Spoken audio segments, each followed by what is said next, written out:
Hi everyone. Guess where I am right now?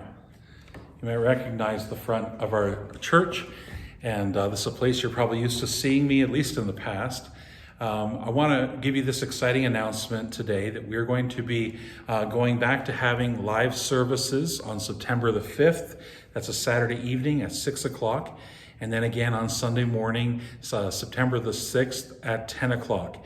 The reason we're doing the Saturday evening service so early at 6 is because I'm going to be videotaping my sermon from Saturday night so that we will be able to put that on our online service on Sunday morning at 10 o'clock as well. So if you've been watching us on Facebook and YouTube and you don't feel comfortable coming into the church at this point, we totally respect that. And it's my commitment to you that we will maintain having a service at 10 o'clock online each Sunday. So you can rest assured, if you're not coming in for our live services, you can stay home, and there will be one on YouTube and Facebook at our usual time at 10 o'clock. We are limited to 50 people for each service, and we're not doing a reservation system. And so we're going to try this without the reservation system.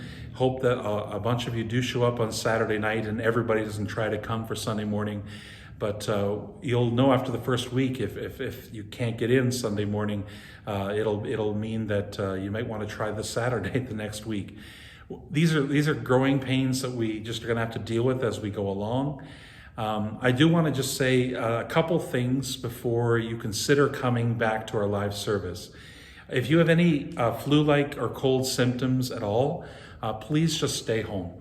I understand you'll be sure that it's the flu, you'll be sure that it's not COVID-19, but the reality is we just can't take any chances, and it only takes one mistake. It only takes one person that comes who's sick that can shut all of this down for everybody. And so if you're experiencing flu-like symptoms or cold symptoms, we're going to ask that you stay home for that week, and then you can reconsider another week about coming after your symptoms are gone. Masks are going to be required when you come into the service here as per the bylaws that are in our area. And so if that's an issue for you, I would also ask for you to stay home at this time. It's not that we're trying to be mean or anything, but we don't want to get into things at the door with our volunteers having to deal with somebody who's being belligerent about their right not to have to wear a mask. And I'm just asking that you'd respect that, and you will have an online service. Our commitment, again, is to have that online service for you as long as we need to. And as things change, we'll change too. As of right now, masks will be required when you come to our service. And so just to let you know that as you enter, you'll need to have that mask on. I'm going to take you on a little bit of a walkthrough of what that's going to look like on Sunday. And so I'm going to stop here, and we're going to go back to the side door, which is the door we'd like you to come in, and start from there. Hi, it's me again. You might remember me from such videos as that guy that was standing at the front of the church. I'm now at the side door. As I mentioned earlier, this is the door we are going to ask you to come in to enter our church. The only exception to that would be if you do need to use our elevator, you have permission to use the front door to use the elevator. So definitely, if you need to use that, go use that door. So you come in the side door, somebody will greet you here. They're going to make sure the door is open for you, so you don't even have to touch the door. And then they're going to ask you to walk up the stairs. Now, I know you know how to walk up the stairs, but I thought I would demonstrate it at least. Okay, sorry. I hope I haven't messed up anybody there. So anyways, walking up the stairs can be harrowing at times. When you get to the top of the stairs, you're going to find that there's going to be a station here. And it's going to be a little station that has some hand sanitizer on it. There'll be a person here to talk to you, and they're going to ask you if you would just use some of the hand sanitizer that's provided here at the top of the stairs, just so everybody starts fresh with clean hands as we walk into the church. Bathrooms, you know where they are. They're right over there. If you need to use those, that's a great time to use them.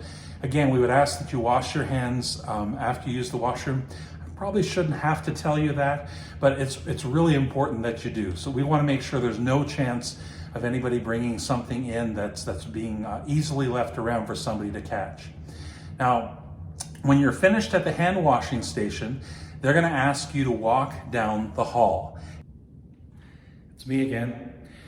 When you get to the end of the hall, you're going to find a table that's sitting right here. And at this table, somebody is going to make sure that we know that you're here. So we're registering you.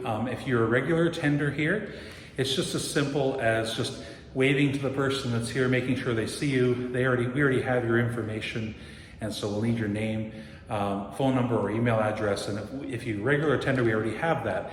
If you're not a regular attender, we may need to ask for that information in order for you to come in. And you're used to this. This is happening everywhere around, and so we just need to do that at this time. The person sitting at this table is going to direct you to your left at that time. And there's our big table that's over here will be sitting there. Offering plates will be sitting there on the table. If you want to give that way, you're welcome to. Not required, but if you want to, you can. And since the first Sunday in September is our regular communion Sunday, there's also going to be some communion kits that are going to be sitting over there as well on the table for you to take. And I want to show you what that looks like.